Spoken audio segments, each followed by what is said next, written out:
Hello, today we will be learning how to use the Polycam app. If you are new here, you will probably see you have the option to create your first capture, and you also have some help videos. I recommend you going through them.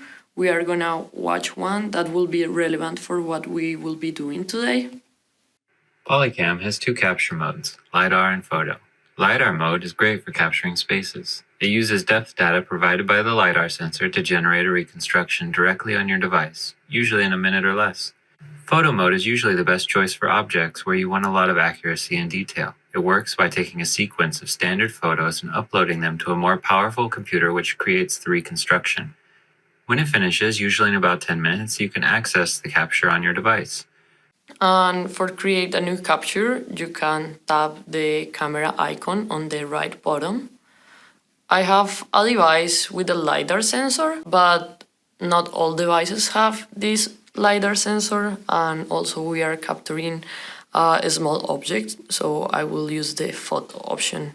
You have two ways of taking pictures. The first one is manual, where you have to take each picture individually, and the other option is with a video, where you can just start recording a video and the program will make sure to take the photos automatically.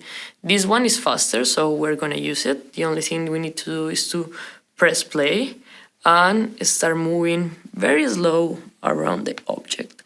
We want to get all the angles because more pictures means more detail. So we are gonna go around the object, and then once I'm done, I will press done here. Okay, so here you can see it automatically took 96 pictures. And then we can also choose the level of detail. Here is telling me that the optimized option is for web apps, and because we are gonna be mostly working with web apps, I will choose this, but you can also use a full version or a raw version if you want to do videos, for example. And then also it's telling me that object masking is helpful when we're processing small objects. So I'm gonna pick that option as well.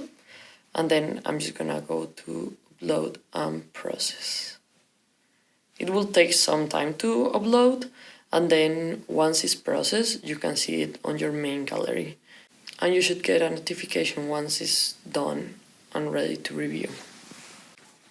So here it finishing processing. You can see it on your library, and you can explore the 3D model.